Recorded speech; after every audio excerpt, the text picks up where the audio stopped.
I am Madison Timmons. I'm Chris Susi. And we're paranormal specialists who live in the most haunted city on earth, Savannah, Georgia. Every day is Halloween in our line of work, so join us as we spin true tales of haunts, murders, and disturbing Savannah history.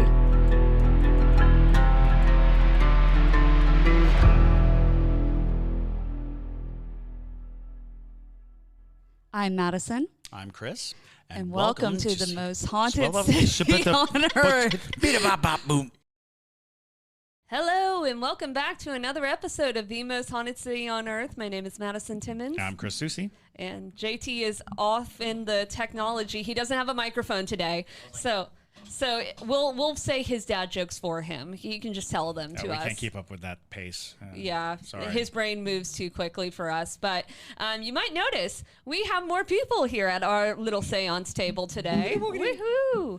Also, if you haven't noticed, if this is the first episode you're watching in this space, this is our new little studio. We're going to be continuously decorating it with more haunted objects. And actually, Patrick and Courtney here brought us some graveyard dirt from the Devil's Tramping Ground.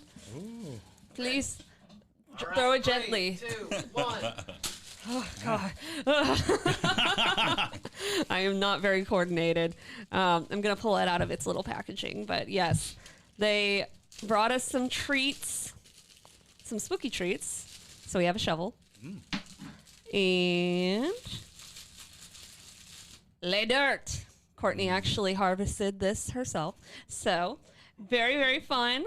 That is one of the objects that will be going on the walls. Allegedly, we're getting Ouija boards and dolls as well, and it's fun. Yes. Parajunkies are decorating it. Yes. So, Cool. So there you go. Stay tuned for that. I'm just gonna hold my shovel for the rest of the episode. But yeah, so Courtney and Patrick are actually from the Paranormal Society of Savannah. You've seen Patrick before. Courtney, is this your first time on the show? It is. Yeah. So they recently went and did an investigation at Black Salem Church, which is honestly the creepiest name for a church you could possibly pick. I know.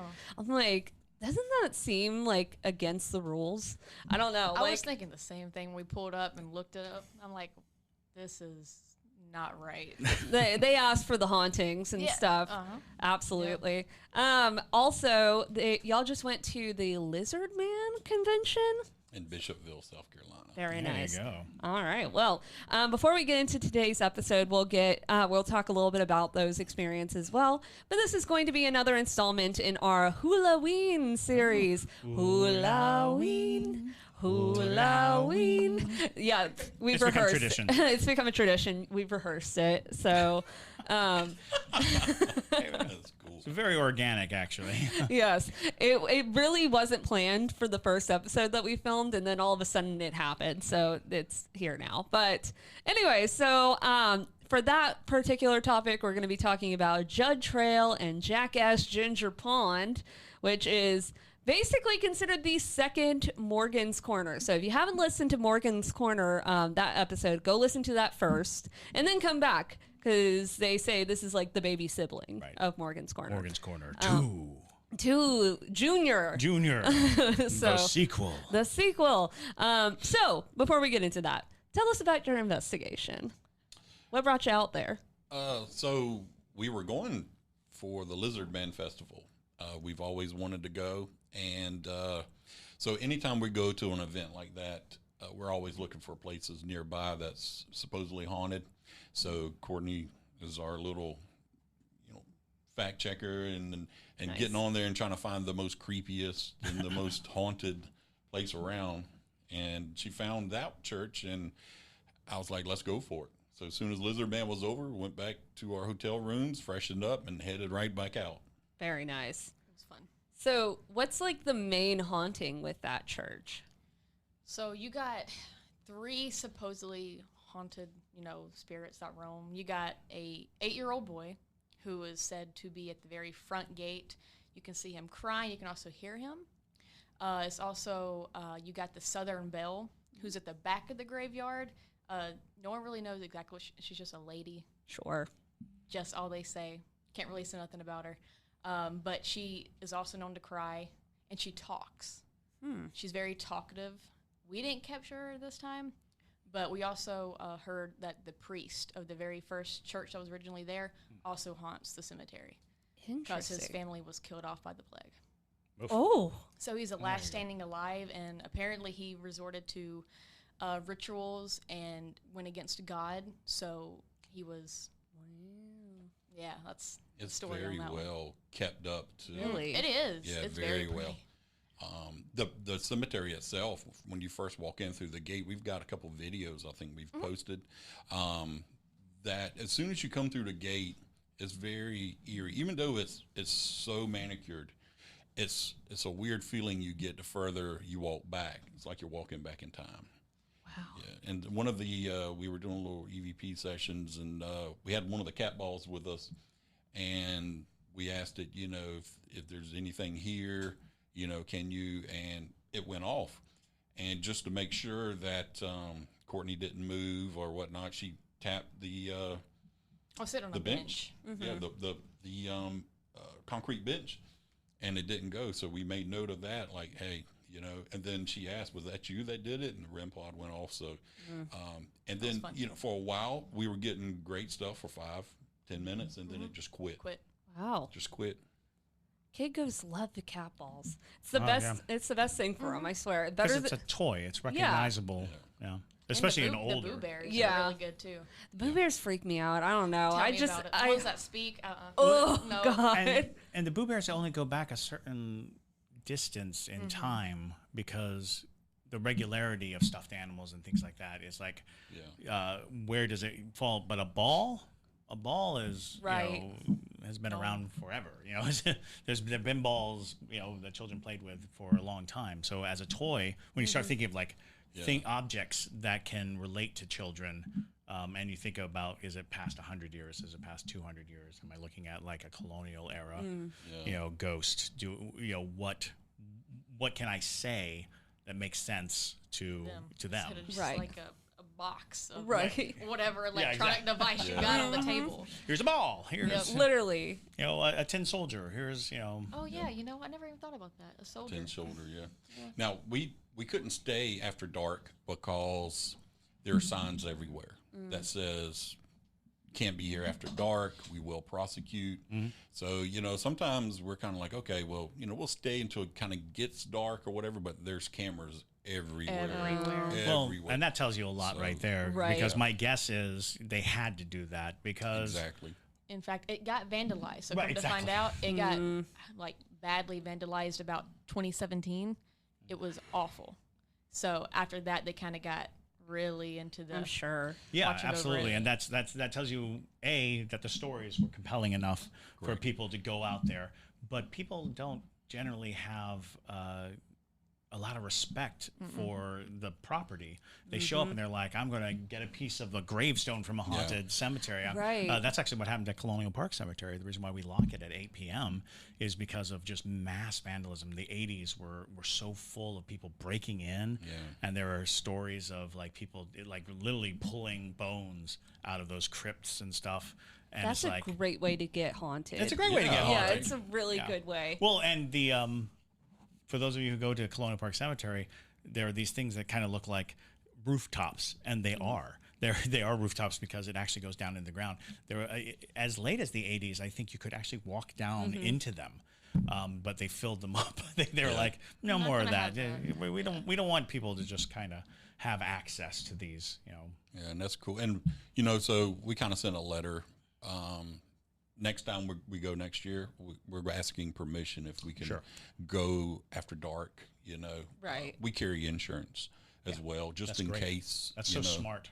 Yeah, and we try to do everything by the book. And hopefully they'll agree to it, or they may say, no, we've already got enough attention out here. That's So, true. which That's one of the hardest things is where do you draw the line between honoring and exploiting, and, Right. and the fear of, well, we don't want everyone in the state to show up in our small little community, cemetery, especially if it's still being used, especially if it's still, an active cemetery.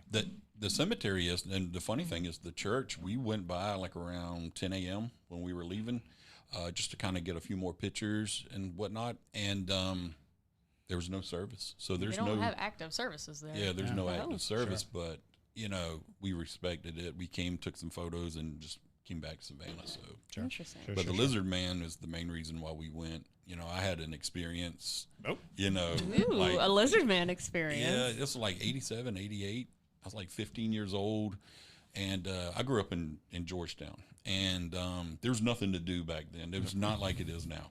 So there used to be this old dirt road that you could go into the back way of the Force River, you know. So that place wasn't built, but they had a dock that was built back there, and it would take us about an hour and 20 minutes to get there. We're carrying, you know, fishing poles and nets and things. So we did this several times. And one day we went, me and a couple buddies, and we were coming back. It was starting to get dark. So we were trying to hurry up because you're cutting through the woods and the marsh. And we come, and my buddy says, "What is that?" And, you know, we were like, "What?" And he said, "That." And we looked around the corner. I thought it was an alligator walking on two legs. I honestly did, because there's alligators everywhere. Oh yeah, absolutely. And it stopped, looked at us, and made a dash for the marsh, hit the water really hard. We dropped everything and took off running. And when I remember looking, thinking, it's going to come get us. I saw the water rippling. So we got back home, and my dad was like, "Where's my cast net?" And I was like, "It's back at the," he's like, "You better go get it." I'm like, "No." And so he went back with us, and he saw the tracks and everything. And again, this is 87, 88 in the summertime. Sure. And he was like, "Wow," you know, and he saw the marsh laid down and everything. So we grabbed everything and left. The funny thing is, a few months later, there was this news report where this teenager was, I guess, changing his tire or something late at night, and this lizard creature attacked his car. I remember that. And I was like, "Oh my God, that's exactly what we kind of saw." So, you know, that was my little experience. And, you know, he didn't come after us or anything like that. But, you know, and a couple other people back then said, yeah, you know, they had seen similar things. But what we had noticed is that river actually runs to the PD, and it runs straight down to like the skateboard swamp. So we kind of put all those things together a couple years ago, and we were like, we've got to go. So when they started the festival back up after COVID, we were like, we got to go. So we went, and yeah, we met some really cool people. Awesome. Very nice. Yeah. So what exactly is the Lizardman Festival like? I mean, what is their, you know, major draw pull? Is it people sharing stories? Is it a Well, you know, the town is split. Like, there's a lot of people that we talked to, and they were like, yeah, we don't believe it. You know, this is bull. Right. And, Of course. and we get it. You know, they don't want like that kind of attention, but it's lots of friendly atmosphere. We had a nice little table set up. We sold some Lizard Man t-shirts, you know, from what I remember of what I saw. And everybody was real friendly. You know, they were selling Lizard Man items. It was a great little festival. They had a little parade. And next year, I think So we'll try to cute. get in it. Yeah, it was a little parade. You know, you had little lizards, you know, little kids in lizard suits walking around. That's and awesome. It was a lot of fun. I got to. Yes. I will. It's on their Facebook page. I love it. actually. Yeah. Yeah. One of the things, though, this guy was selling Lizard Man statues, and but he sold out. But I'm big into Bigfoot, Oh, sure. Right. so I had to buy the Bigfoot, and telling my wife I had to make sure Courtney and Miss Sharon was with me when I was telling her I just bought a Bigfoot that weighs about 300 pounds. So, Oh no, that a thing's big huge. Bigfoot. That is a massive foot. yeah. That is a whole foot. No one can hear me, but can you tell them the story that I saw out the window living in Georgetown? Which one? The The one- the wombat? No, the thing crawling across the. Come here and have a know, seat how in am I my supposed- seat. Wait, because I didn't know wombat. you saw that. Yeah, so JT's seen Wait. a lot of critters out in Georgetown. Go ahead. So Tell I your also somewhat grew up in Georgetown because of I went to Savannah Arts Academy and whatnot, and so from our front window on Rice Mill, I saw, it was like super late. I saw this gargantuan, it looked like a massive alligator, but it was too big and too high up to be an alligator, but it walked on all fours, and I could not tell what it was. And it was just the most ridiculous thing. And I was like, there's just no way anyone is going to believe me. Yep. Like, there's just no way. So I just didn't really, tell it. And now I have this show. But yeah, now I can tell it on this. No one judged me. Maybe you did see The lizard Could've man. been the lizard You man. could have. Well, and that's just interesting because Georgetown got built up so much, Yeah. but there was a time when it was a maze of dirt tracks and weird little buildings that were just out there and falling apart, and the old dock that was obviously a part of someone's property, but you couldn't tell, but it'd be the perfect place to hide, True. for these, Exactly. if something wanted to be out of the way, there was a time. But it got very super built up secluded. now. Yeah, it was back then. There was dirt roads everywhere. Yep. There was one way in Georgetown, one way out. It was blocked off right at Kings Grant, and you couldn't go any further. Right. And me and my buddies, we had nothing to do. And then where the Mormon church is, and there's like a Dollar General now and all that. That was like a humongous hill. I don't know if you guys remember that. It was I do. a humongous hill. And we go up there and play, King of the Mountain and stuff. Skip school, go up there, like, look at those suckers going to school, But, that was a place for us to hang out. We play war and stuff, but we would see the weirdest things all the time. Mm-hmm. And the things happened because, like you said, rice mill and everything, that's where a lot of the plantations were, a lot of the Indian tribes, Native Americans and things. So they just kind of bulldozed those over. Before history is written, it's played. Before it's frozen in time, it's fought one shift at a time. Before it's etched in silver, it's carved in ice. What happens next will last forever. The Stanley Cup Final on ABC and ESPN Plus begins Saturday. And build houses all around out there. Oh, yeah. So, there's a lot of spooky stuff in Georgetown. You talk to people in Georgetown. Well, it they'll was tell the you. outskirts of town is where people who did not want to be found lived. Right. Right. I spent years looking for a witch's cabin in those woods, in that network of woods, because we had heard, through urban legend, through people talking, that there was this old ramshackle shack out in the middle of the woods in the Georgetown wilderness. Did you find it? We weirdly enough, when they were doing the big push to turn that into a huge community, we went out, and so everything was torn down, and we came across the cellar of a building. Something had been knocked down, but there was a cellar, and it was full of like pages and pages of old books and things, and it was just like, this might have been it. This could have been it. Right. So down Grove Point Road, the only thing that was Grove there Point Road. was before it was Circle, it was a Shop and Go.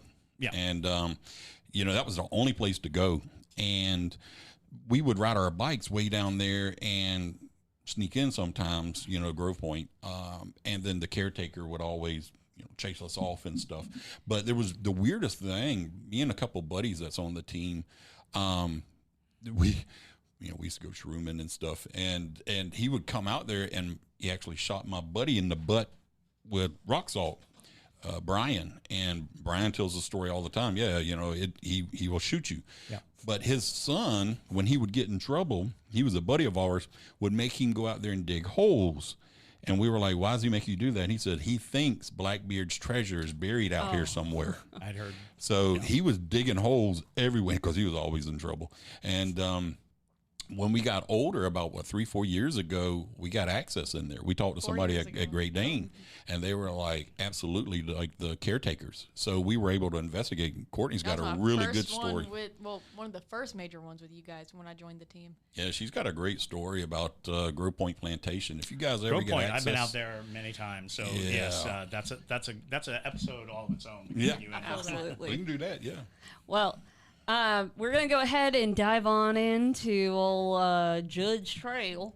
But let's start out. So y'all have not been to Hawaii at all. Have you been to Hawaii, Chris? I have not. Okay, great. We're all on the same page here. Oh, well, yeah. Well, JT's barely counts because JT's like, I've been to Hawaii, but I'm like, you were like an infant, so it doesn't count. Your body has been there. Your consciousness. Was not there. You have to catch up. But yes. So where is it? It is just on the other side of the Nuuanu Poly Lookout, which is AKA Morgan's Corner. It's only 15 minutes away by car. So just up the road. It's a very popular kind of swimming hole, like sort of deal. But it is called Judd Trail and Jackass Ginger Pond, which is honestly like the best name. And also so is it just like a mean-spirited redhead who just stands over the pond? Maybe. Like, get away from my pond! It's that jackass Ginger. So here's the thing is that area is really like a great place to go forage ginger, like wild ginger. So I'm wondering if like maybe it's really hard to forage the ginger, or maybe the ginger is a special breed of ginger, maybe. Did some country folk just go out there and say, you know what we should call this? Yeah. But it has been deemed the second Morgan's Corner because it rivals it with the amount of accidents and mayhem that has occurred. I was kind of filling Patrick and Courtney in on just how deadly Morgan's Corner was. And there were, in 5 years, 200 accidents just in 2 miles. 2 miles. Stretch. And Debria, you can insert this again. 2 miles? Question mark. Debria is our editor, if you don't know who I'm talking about, but she'll insert the fun text above me.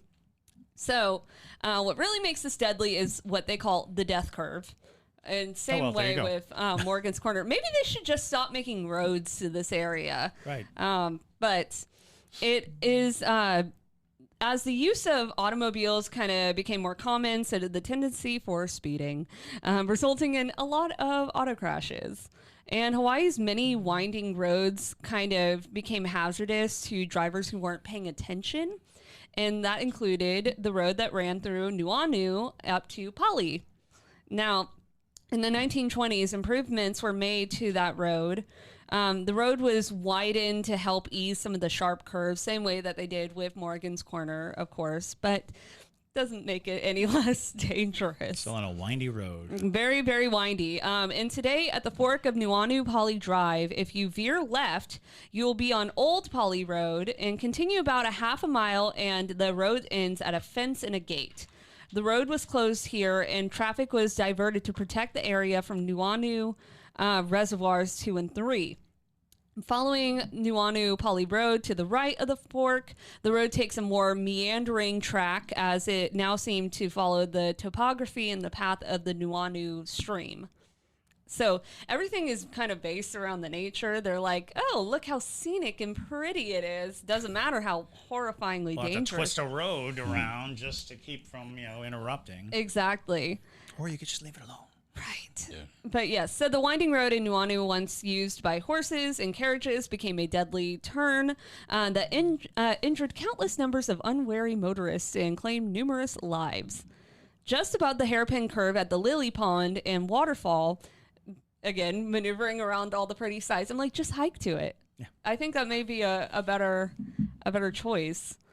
But numerous accidents occurred at a place that newspapers referred to as the death curve. As motorists sped down towards Honolulu from the Poly, they lost control at the sharp turn in the opposite direction coming from Honolulu.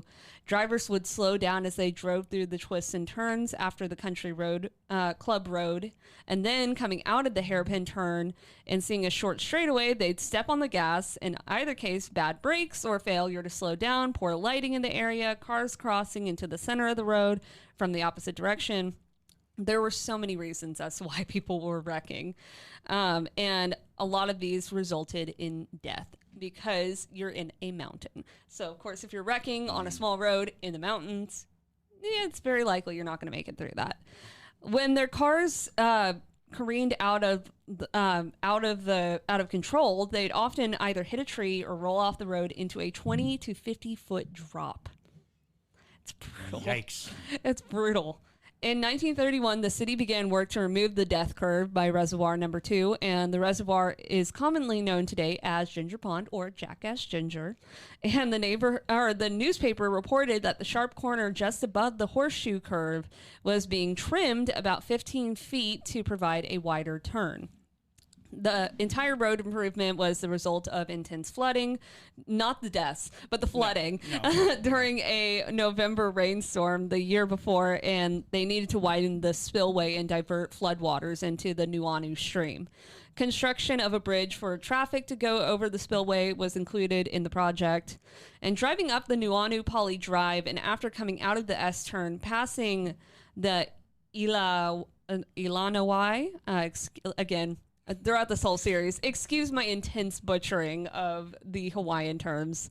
They're going to come back and haunt you. They will. They will. I'm going to get stomped by a death or a night marcher, not a death marcher. Death Marcher is a much more frightening thing right Yeah. now. Wow.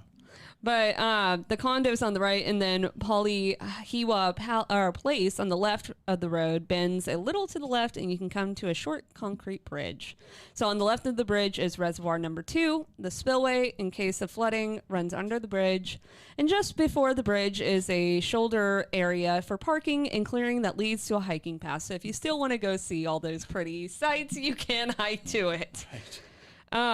Should have started that way, maybe. But many people say that they get a weird sensation around that bridge.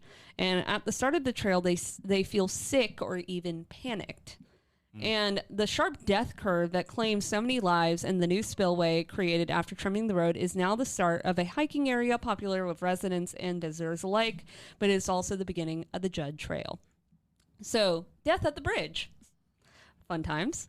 So although the traffic through Nuuanu Poly Drive was now lighter, there were still a few accidents resulting in injuries and deaths. And one of the biggest ones was on Memorial Day of 1955. Shinguru Sakaguchi died in a crash just before midnight. His car smashed into the bridge at Ginger Pond after failing to make a curve above Morgan's Corner. So... There you go. Then there was a suicide at Jackass Ginger. Multiple, actually. There were only 2 incidents that have been reported, so could be more, but there were only 2 incidents that were reported suicides in the area. A decomposed body was found hanging at Jackass Ginger Pond. And in June 1991, a badly decomposed body was found hanging from a tree just beyond the falls at Jackass Ginger Pond. The body was thought to be a suicide of a homeless man from Date Street who was recently evicted. He reportedly disappeared 3 months before he was found, but that's just on the trail.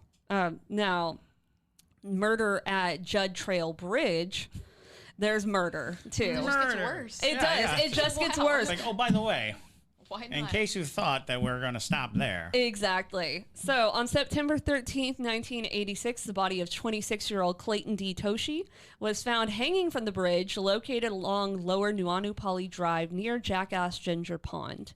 A cable looped around his neck and tied to the bridge suggested he might have committed suicide. The whereabouts of Clayton's car remained a mystery, and no one could account for how he got to where his body was found. Clayton Darwin Toshi, who lived in Kaimuki, was a sales clerk at Petland, which, if you don't know Petland, that's a whole different I've heard some true crime stories sort of about story. Hitland, yeah. At Ala Moana Center, he was reportedly last seen leaving a nearby Kiamoku Street bar alone on Tuesday, September 9th, and his body was found hanging from the bridge around 7 a.m. Wednesday morning. Despite his bare feet and his hands being bound in front of him with a towel, police considered this to be a suicide. That doesn't seem possible. Bound? Why would you bound your own hands for committing Right. suicide? That seems... Meh. Maybe to... I don't know. I mean, that seems wrong. Meh.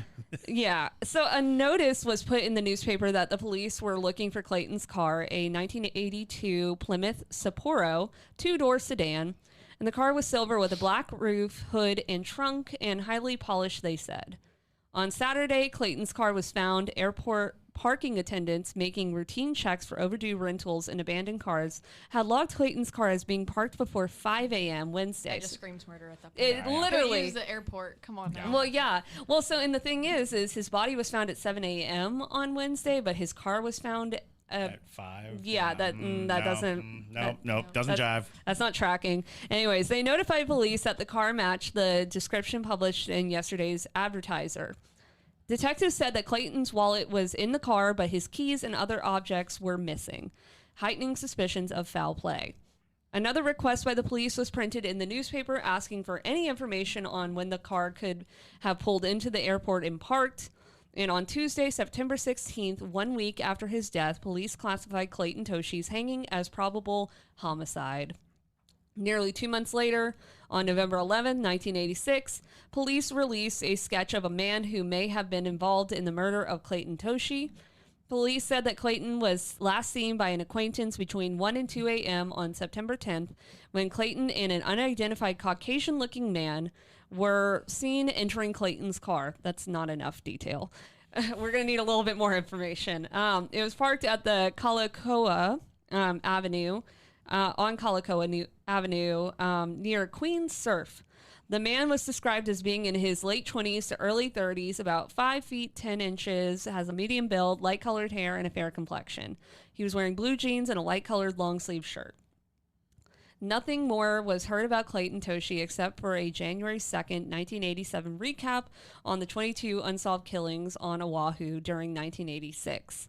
They say that a place will carry a psychic imprint of a person that died there, and this might be the reason why people get such a creepy or uncomfortable feeling around these areas. Now, some paranormal encounters include, especially near the bridge, people get a deep sense of dread and sorrow. People who are sensitive to spirits specifically have a hard time being anywhere near it. There have been reports of people having mental breakdowns, panic attacks, feeling an overwhelming sense that they're going to die, especially if they're psychic. And there have also been reports of seeing multiple men hanging in trees. Feels very reminiscent of the Aokigahara. Right. I was just about to say that. There's something very familiar in the sense of that dread and that overwhelming sensation, and then the hangings, because hangings is such a specific type of death. Right. It's so very. It's not the most common of suicides, and when you hear somebody committing suicide by hanging, you're like, whoa, that's beyond impulsive. You don't rapidly hang yourself. Right. It doesn't happen because of an opportunity. It's a plan. It's an action that takes steps to complete, especially if you're going to a place specifically to do it. And that's interesting that people get that sensation, because it seems like, and we talked about this at the first Morgan's Corner, is it seems like the land itself has, just bad juju. That the land itself may be sacred, and thereby all of this building of bridges and putting down roads and cutting into it has made the place unsafe for people to traverse. Mm-hmm. Well, and it's interesting because I feel like there's a couple things going on here. Because with Morgan's Corner, what our consensus was is that it felt like, because it was the site of a massive battle, for basically there was like a battle of like 1,200 soldiers that were fighting in that one area. It felt like almost that same logic, maybe there's something to do with the land. Maybe the land's revolting against people, and that's why so much is going wrong in this one area. But this is making me think, because there were also 2 suicides reported in Morgan's Corner, only 15 minutes away. Is there not some type of a vibe? You know how with Aokigahara, they say like when you walk in there, you start to get disoriented. You start to feel a deep sorrow, a feeling of hopelessness and whatnot. And that's why, there have been hikers that are said to be completely mentally sound going into it, and then they never come back out. I wonder if there's not something going on kind of like that with this area, because it's still technically the same mountain in general. It's just 15 minutes down the road, down the mountain.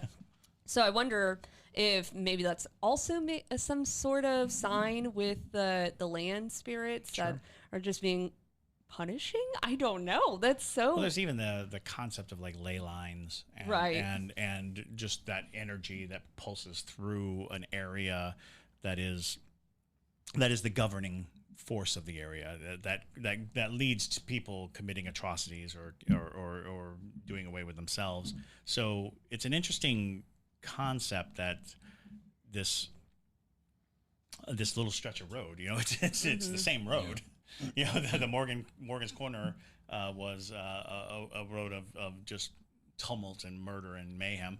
And then just 15 minutes away, you've got the same stories, the same kinds of stories happening, in this concentrated area. They're all suicide by hanging too, which is It- really bizarre. Again, maybe it's there's a cultural thing going on that we're not privy to. Right. But yeah, hanging death is especially doing it yourself, because that's mostly strangulation. You're probably not breaking your neck.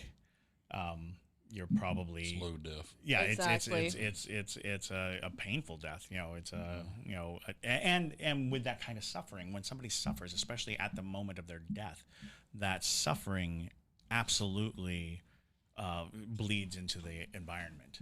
And oftentimes when somebody or something suffers into death, there's a track to the point at which they cross, or they, whatever your theory is, and that door, when it opens, is basically right on the other side, or all these things wanting to come in.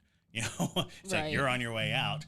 They want to come in, and there's all this food left from your suffering, all this energy and all this power left by you, hanging and knowing you're going to die. That concept. A lot of people, when they think about like sacrifice as a part of ritual, they don't realize that the real key to sacrifice, the ritual itself, is so that the door between worlds is being opened through the ritual, not the moment of death, but through getting the vibe, the sensation, the understanding that the next world is coming, because you're basically drawing energy from the fact that somebody or something is about to cross through. And then when the sacrifice happens, the door opens, and you have access to energies and powers and things that are right on the other side. And given the long history of humanity, we've kind of learned not to do it. We kind of stopped doing it, because it was a common practice in almost every faith. Even Christianity, in its early phases, were sacrificing animals and were a part of that tradition. But I think that there's a volatile, reaction and interaction that can come from that kind of behavior. So over time, we're like, maybe this isn't a good idea. Right. Seems like every time we do this, we get some kind of mayhem that befalls us. So if y'all were going there to investigate, what would your thought process be of like what's going on haunting wise? Give us tips. Well, to me personally, besides the history of it, I would find out why these people were going there in the first place, and it could be something to do with like a possession. Interesting. So sometimes some people may be feeling a certain way. So I think going in there, having a positive vibe would help. So maybe, I'm not saying these people did that committed suicide, were having these kind of thoughts, and then the possession or the voice or whatever they were hearing on that trail or whatnot is telling them, yeah, do it. To me, I try to keep a strong faith of what's going on. I try not to go in with any negative thoughts or, anything that presence or entity can use against me, right? Like I try to put up a brick wall a lot of times when there's a supposedly demonic or anything where people have committed suicide for whatever reason. I try to put up that brick wall and try not to let them get inside my head. So I think what I would do, definitely carry protection with you, whatever it is. I carry St. Michael with me because he's an ass kicker, and I want him I with love me. it. I keep Oh, him no, I with me. believe it. And so I keep him with me, and Courtney, I know she does little things too to help her. Some of the things you do, Courtney, like. I'm a big believer in selenite. I love selenite. It's Selenite great. is like my number one. I have a big old rod of it in my case. Right. Everywhere I go, it goes with me. Just something I carry. Yeah. I feel like body cameras. Interesting. Take you some body cameras. Yeah. That's a good idea. Even if you want to go for it, have one on your back, have one on your front. That way, whatever you're seeing that you can't see behind you, they'll probably capture it. Axon. So I say go with the body camera. Axon, you want to sponsor some paranormal investigators? This is your time. There you go. I love that idea, actually. That's really fascinating because if there is something that's happening around you, you could always watch back the footage. Right, And sure. Yep, exactly. that's great. Because a lot of times, what gave us the idea is a lot of times if you get in that little tug, or if Right. you get in that little feeling, or somebody is like, "Oh, dude, something was right behind you," it'll capture it. So we've been lucky and captured a few things by having double body cams cameras. on, I love that. and it helps. So Jay, we should order some Axon body cameras and try that out. Or a 360 cam.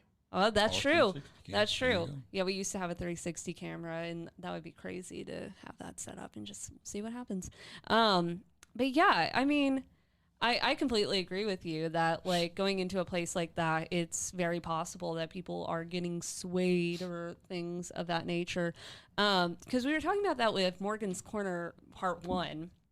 A lot of people report seeing shadow figures and these kind of lower residual energies and the things that are desperate to have some type of identity. And this is not to scare people if you see shadow people, like we said before. A lot of times they're just there, whatever. But they can also be dangerous at times because they can get so desperate. They are looking for that feed. They want to be fat ghosts, but they're not fat ghosts. They're skinny ghosts. Right. Well, and Chris loves a good, well-fed Yeah, ghost. exactly. So Feed the ghost. Yeah, just be careful. The concept being there are so many people who have experienced completely fictional ghosts. They've seen and experienced and had these interactions with, in the late 80s and early 90s, the number of people who encountered Freddy Krueger. true. The people who swear that they saw him, that he was in their room, and technically, if you're paying attention to our long-going Hat Man series, Freddy Krueger is a Hat Man. He's a shadowy figure wearing a fedora, and it's because our consciousness adopts certain fears and certain notions, and then those spirits that are around are like, oh, you want to see Freddy Krueger? Okay. You will interact if I look like the thing you want. You see a shadow and you're like, it's a devil. It'll do everything it can to be demonic for you. So it's like, oh, okay, this is the communication. You sent to me, devil, and I'm go, okay, I'll do it. If you're like, it's Abe Lincoln, okay, I'm Honest Abe. Here's my top hat. Let's go. So it is one of those things where spirits are highly opportunistic, especially the shadow forms, because they've lost the identity that they had in life, or they were never alive to begin with. And when going with positive energy, going in with a positive mindset, going in with faith guarding you, having these items that bolster you and strengthen you, give you an opportunity to avoid feeding the ghosts, giving the ghosts something to interact with, because that's really all of it. All the warnings we ever have are about forming the ghost bond. Making the ghost or the spirit or the entity or whatever it is, giving it some identity that doesn't necessarily matter to them. They're not interested in what they look like. They're interested in you. They're in connecting and being connected. So it's so interesting when you come across stories where you're like, oh well, this place makes people feel despair, and if you have despairing thoughts, you're feeding the spirit. You're giving that spirit. Right. That makes all the more danger to the area and to the element. Weird. And they never caught the guy who. Is it a cold case file now? That's what I was thinking about. It's got to be a cold case file. It is. They last time they brought it up, it was an unsolved mysteries sort of, like one of those offshoot unsolved mystery type shows. That was the last time it was brought up, but no, never found him. But so my guess is he got on a plane. Yeah. Well, so y'all missed the serial killer episode that we just filmed. Oh, man. It's not uncommon with these with Hawaii. They don't find the killers, and we were talking Because about they're probably tourists. exactly. That's exactly what we're saying. Exactly. We're saying destination killers. You know. Yeah. You know, it's actually Opportunity. right. I'm like, and I'm not endorsing this. Do not say that I'm endorsing this. But you know, if I was going to kill somebody. Yeah, she picks up her tiny shovel. Yes. Specifically. But yeah, if I was going to kill somebody, I'd go somewhere desolate that I was never going to go back to. And they probably never find you, especially thinking about, you know, this was later or earlier, you know, the 80s and stuff. It was so easy to Good get luck away. doing that now. Right. With security and your background checks. Yeah, and all that. CCTV, all the good stuff, you know. Cameras everywhere. Yeah, it's No not more a good time to be a serial victim killer. Nope. Well, there's still. Let's stop talking about how to be an effective serial killer. I'm sitting here going, well, you know, actually, you could. No, you can't. Stop it. Stop it. We're not Get a serial hobby. killers. No, we just like to go where they went. It's fine. Like, you know, Psychological part. right. It's interesting. It's a puzzle. Yeah, but no, they didn't find it. Yeah, Hawaii's got a bad track record. They never found the Kauai serial killer. Oh, you missed the story. We just told a story where the killer killed a woman, went to jail. They were like, he's not that bad. Let him out. He goes out. He kills a woman. They put him back in jail. He They're like, admits to it too. oh yeah, he turns and pleads guilty. And then they're like, you've done your time. Gets out, kills How a long third. ago did he just? Yeah, How yeah, long it was was- he in jail for? Not long. Not long. Not long at all. And, yeah. and it was so upsetting because every time it was like, who is on the parole board going, killed two people? Yeah. What's one more? Well, It's a 3-strike system. well, and the thing is the last time he had to beg. He was like, "Please lock me up. Yeah, he do went- not let me out," because Right. he was aware that what he was doing was bad. Went to And the so- hospital. It was like, I'm going to do damage. And they're like, we'll keep you under observation. You're fine. Are you sure? You're fine. I really hate that woman. You're fine. And then he goes and kills somebody. He does. And you're like, oh, that's not good. He's a homicidal maniac. Exactly. So Hawaii's got a lot of Is stuff he in going jail on. now? No, he's He dead. died. Oh, okay. Yeah, But he did die in jail. No, Didn't technically he was incarcerated, Was but did he die or was he killed? he was No, he he was had an dead illness. from illness. He Yeah, although they said it was an Undisclosed undisclosed. illness. You know how he died? Like this. No, I'm kidding. I know that's bad. I'm sorry. No, that's okay. You're in the right company for those types of jokes. But you know, it's funny. No, it's not funny for these people. It's not funny, but you know, it's just interesting that I can't wait to visit this area just to see what it actually feels like. Hopefully, we make it back alive because there's a lot of. Are they still building onto this section? Mm-hmm. Why? Yeah, you can go to it. It's really easy. Yeah, Well, apparently it's a very beautiful area. it is. Okay. Not Did it ever occur to someone hell, it's too beautiful. Let's not mess with it before it pisses something off. well, that's why well- the ginger jackass is there. Yeah, Get out of here! yeah. It's just jackass ginger. What if he has an over Irish there. accent? Get out of here! Or it could be groundskeeper Willie. What? Oh, why it's called the jackass? All Ginger right. Jackass. Why it is called Jackass Ginger Pool. Originally named Kauilanawai, or Tranquil Water, the pool was renamed after a donkey that lived in the area nearly 100 years ago, and as well as the plentiful ginger plants that line the riverside. That's The cute. donkey eat the ginger. Of course. I'm sure he did. The jackass ginger. It's the ginger that. for the I jackass. love that. That's a That's great, very sweet. Although Tranquil Pool not so became tranquil. jackass ginger. You know, I mean, we don't make the rules. We don't name the things, but yeah, that's cute, though. It well, is I mean, cute they couldn't that call it was a it jackass. ginger ass, so it's, Couldn't they call it donkey ginger or burrow ginger or are there not better words than jackass? The hee-haw ginger pool. Feels like you're just asking for trouble. Come Yeah. on down to Jackass Ginger Paul. Yeah, you know, that's See okay. how long you can hold your breath. And then it became very dark very And that's quickly. very dark. Yeah. And that's just it. On top of it, it's like, oh, that's cute. Why are there people hanging in the trees? Right. Well, we're going to be going there. JT and I will be going there. Segway. So I'll let you know if I see any hanging people. Tell us all about it. Yeah, absolutely. I mean, we're going to have a good time. You know, we're driving in a big Jeep too, which I'm very concerned. Fun. You're going to do some off-roading? Oh, yeah. Kind of like a perfect getaway. Right. movie. Right? Yeah, seen that that movie? movie? Yeah. Yeah. Absolutely. Love it. I mean, yeah, we're going to have a big Jeep, so we'll see. Hopefully we don't run off the road, because that was the biggest thing with these roads is they were saying if there's a big truck coming at you, you kind of can't do anything about it. Excuse me? Oh, yeah. Yeah. Yeah. I hope 18-wheelers aren't allowed. You know. They probably have concessions for size. You know, Right. That would make sense. I would imagine. I can't. And the island is not that big. You It's know, not. on top of everything else. You know, and something also worth noting is that there is worldwide a belief that most ghosts cannot be on the water.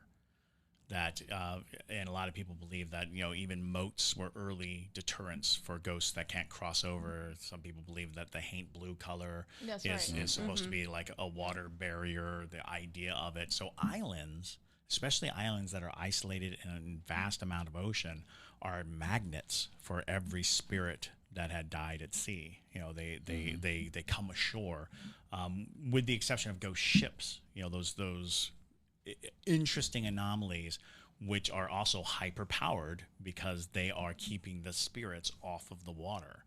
So, you know, it's an interesting thing to think that, you know, these small isolated islands in the middle of a vast ocean are just like the pinpoint of all this supernatural energy, all Right. this paranormal activity is just kind of pushing down onto them. So do you think that the reason why, besides the hanging suicides, the reason why there's so many spirits hanging from the trees is because they can't land in the water? They gotta go. There you go. Yeah, I don't know. Well, hanging from a bridge is really interesting because That I'm is. not familiar with that notion, because we get a lot of suicides, even here in Savannah on the bridge. We We were just get a lot talking of about people, that last week. and they jump to their deaths. You know, that is a common trope of tall bridges. I'm racking my brain for people hanging themselves from bridges, because the amount of work to hang yourself from a bridge.